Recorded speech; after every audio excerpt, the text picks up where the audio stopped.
तो आपका चल रहा था पार्ट 4 भौतिक एवं रासायनिक परिवर्तन।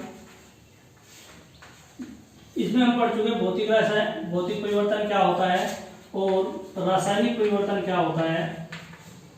कुछ भौतिक परिवर्तन के उदाहरण बताए थे और कुछ रासायनिक परिवर्तन के उदाहरण बताए थे। कुछ क्रियाकलापों के द्वारा हमने भौतिक और रासायनिक परिवर्तन में अंतर समझा।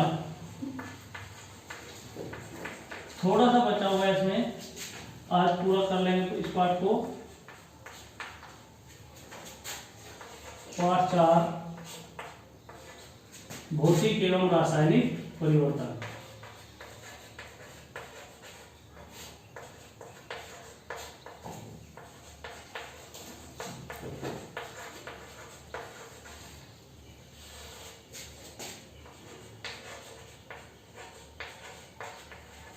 भौतिक एवं रासायनिक परिवर्तन। इसमें हमने कुछ क्रियाकलाप कल पढ़े थे।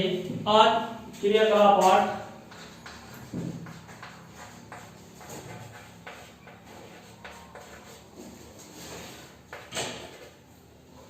क्रियाकलाप 8 इसमें क्या करते हैं, चीनी का जल में बना शरबत मीठा होता है जबकि चीनी जलने पर कड़वी हो जाती है। क्यों? एक बीकर या शीशे के गिलास में आधा भाग पानी लें, इसमें 2 चम्मच चीनी डालकर घोलें। घोल या शरबत को चखें, क्या मीठा लगता है?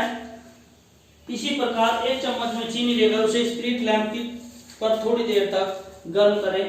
स्पिरिट लैंप पर गर्म करें या गैस के बर्नर पर गर्म कर सकते हैं। तो चीनी पिघलती है, उसमें बुदबुदाहट होती है, उसके बाद वह भूरे काले रंग के पदार्थ में बदल जाती है।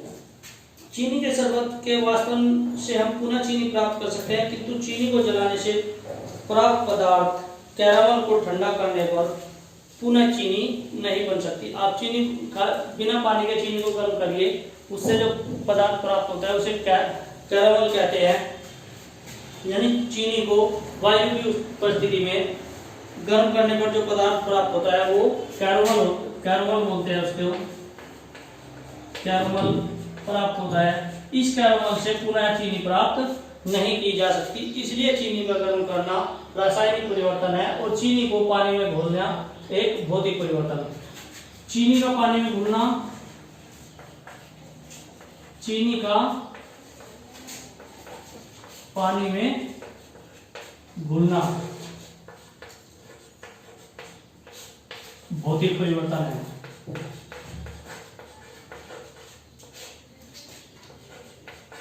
भौतिक परिवर्तन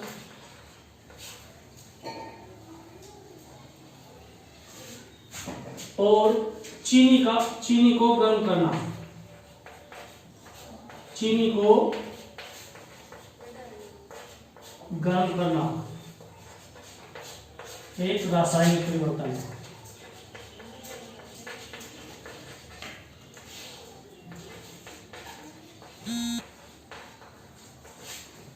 चीनी को जब हम वायु की उपस्थिति में किसी बर्तन या चम्मच में लेकर या प्रणाली में लेकर गर्म करते हैं तो उससे एक पदार्थ प्राप्त होता है कैरामल, जिससे वापस चीनी प्राप्त नहीं हो सकती, इसलिए चीनी को गर्म करना एक रासायनिक परिवर्तन है।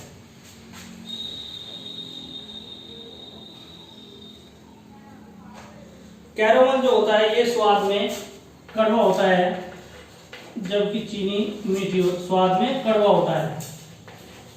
तो यानी चीनी को गर्म करने पर जो पदार्थ बनता है वो स्वाद में अगर आप चखेंगे तो कड़वा होता है जबकि चीनी मीठी होती है, इसलिए इसके भौतिक और रासायनिक दोनों गुणों में परिवर्तन हो जाता है, इसलिए चीनी का गर्म करना एक रासायनिक परिवर्तन है। इसके बाद क्रियाकलाप 9।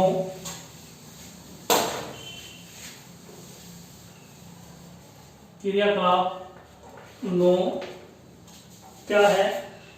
गर्म करने पर लोहे का लाल होना भौतिक परिवर्तन जबकि लोहे में जंग लगना रासायनिक परिवर्तन है। 9वां जो क्रियाकलाप है वो है गर्म करने पर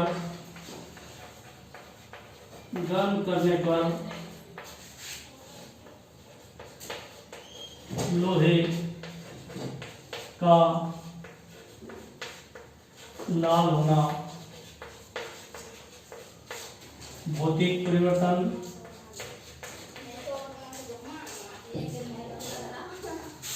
भौतिक परिवर्तन जबकि लोहे पर जंग लगना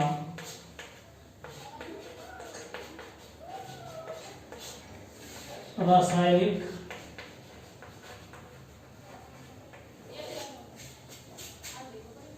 परिवर्तन है।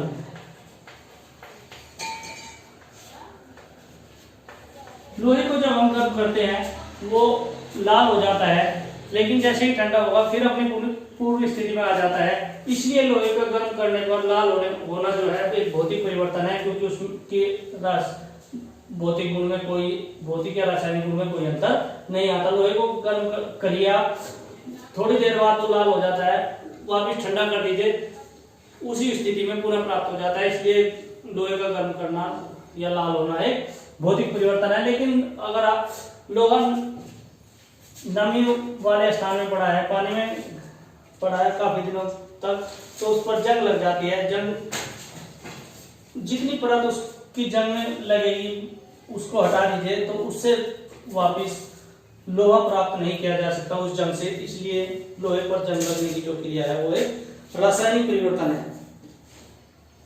इसके लिए में क्या करना है आपको, एक लोहे की छड़ को क्लैंप से पकड़कर चित्रानुसार या स्पीड लैंप पर गर्म कीजिए। पुनः स्पीड लैंप को बुझाकर रोड को ठंडा होने दीजिए। आप क्या देखेंगे कि गर्म होने पर छड़ का रंग जो हो जाता है लाल हो जाता है, लेकिन कुछ समय ठंडा करने पर पूर्ण की स्थिति में आ जाती है। इसलिए इसे भौतिक परिवर्तन कहते हैं। लोहे के साफ तवे पर थोड़ा जल डाल दें, एक दिन बाद अवलोकन करें, क्या दिखाई देता है। जल वाले स्थान पर भूरे रंग का पदार्थ जमा हो जाता है। अब तवे को बाहर रख दीजिए, पानी से भिगो करके, तो आप एक दिन या 2 दिन बाद देखिए तो उस पर लाल रंग की परत जम जाती है, लाल भूरे रंग की। इसे लोहे पर जंग लगना कहते हैं। इसे एक सफेद कपड़े से पोंछने पर कपड़े पर भूरे रंग की स्पष्ट पदार्थ दिखाई देता है। जंग से पुनः लोहा जटिल प्रक्रिया द्वारा ही बनाया जा सकता है। इसलिए कबाड़ी जंग लगी वस्तुओं को कम दाब में आंकते हैं, और ये जंग लोहे पर जंग लगना जो है एक रासायनिक परिवर्तन है।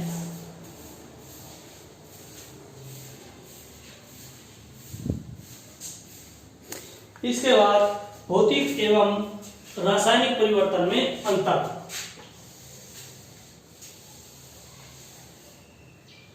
भौतिक एवं रासायनिक परिवर्तन में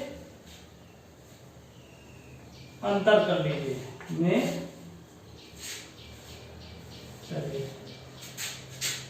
इधर भौतिक परिवर्तन, इधर भौतिक परिवर्तन और इधर रासायनिक परिवर्तन, ये अंतर करना है हमें। इसमें क्या होता है, भौतिक परिवर्तन में परिवर्तन के पश्चात पदार्थ को पुनः उसी अवस्था में प्राप्त किया जा सकता है। परिवर्तन के पश्चात यानी भौतिक परिवर्तन के पश्चात पदार्थ, परिवर्तन के पश्चात पदार्थ को पुनः प्राप्त कर सकते हैं, पुनः प्राप्त किया जा सकता है या पुनः प्राप्त हो जाता है। इसमें क्या होता है, पदार्थ परिवर्तन के पश्चात पदार्थ को आसानी से प्राप्त नहीं किया जा सकता। आसानी से परिवर्तन के पश्चात आसानी से प्राप्त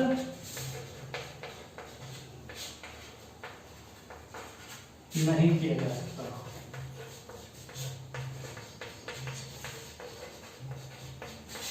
ठीक, इसके बाद परिवर्तन के पश्चात कोई नया पदार्थ नहीं बनता। इसमें कोई नया पदार्थ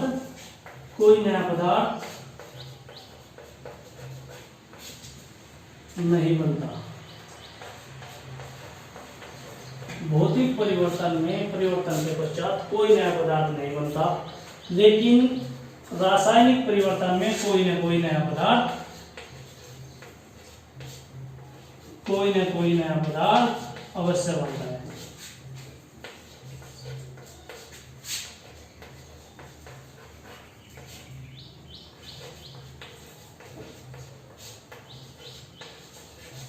रासायनिक परिवर्तन में परिवर्तन के पश्चात कोई नया पदार्थ अवश्य बनता है।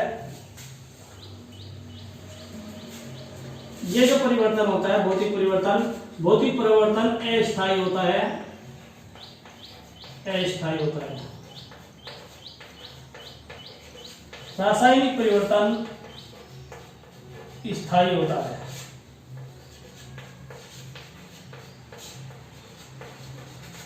ठीक है, भौतिक परिवर्तन अस्थायी होता है लेकिन रासायनिक परिवर्तन स्थायी होता है।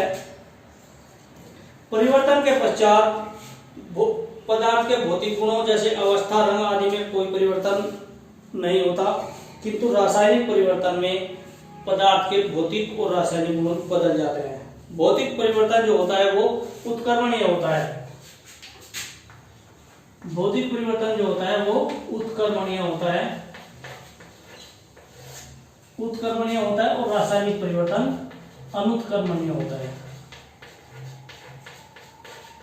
उत्क्रमणीय का मतलब है पदार्थ अपनी पुनः उसी अवस्था में आ जाता है, लेकिन रासायनिक परिवर्तन में नया पदार्थ बनने के बाद स्वयं अपनी उसी अवस्था में नहीं आ पाता, इसलिए ये अनुत्क्रमणीय है और भौतिक परिवर्तन आपका उत्क्रमणीय है।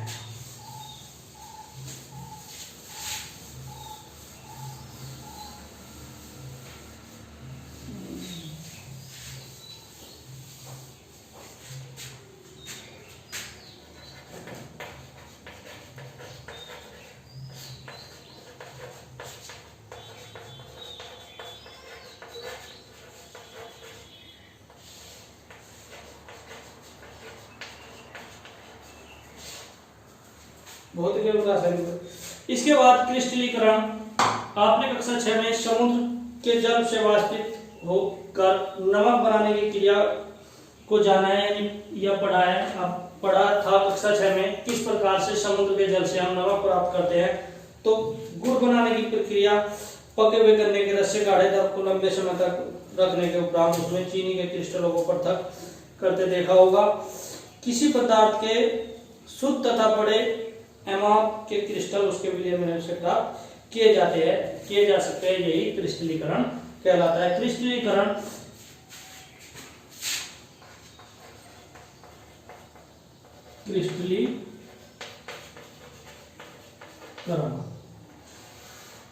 यानी क्रिस्टलीकरण किसे कहते हैं, यहीं से अपनी भाषा लिख लीजिएगा, जरूर लिख लीजिएगा। किसी पदार्थ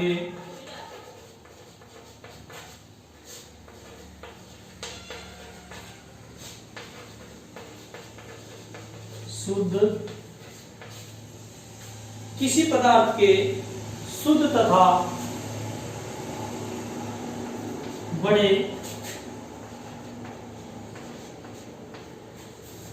शुद्ध तथा बड़े आकार के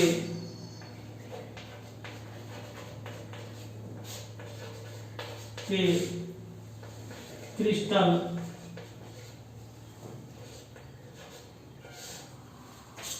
किसी पदार्थ के शुद्ध तथा बड़े आकार के क्रिस्टल उसके विलयन से प्राप्त किए जा सकते हैं।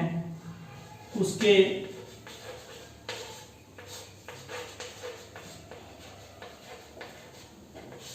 विलयन से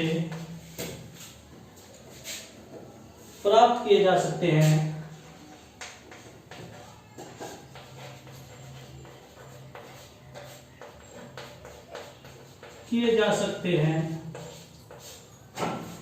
इसे ही क्रिस्टलीकरण कहते हैं, या यह प्रक्रिया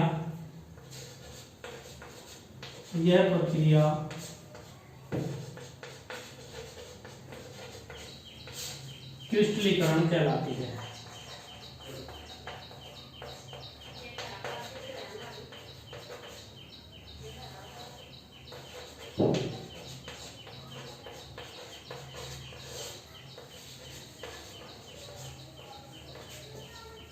यह प्रक्रिया क्रिस्टलीकरण कहलाती है।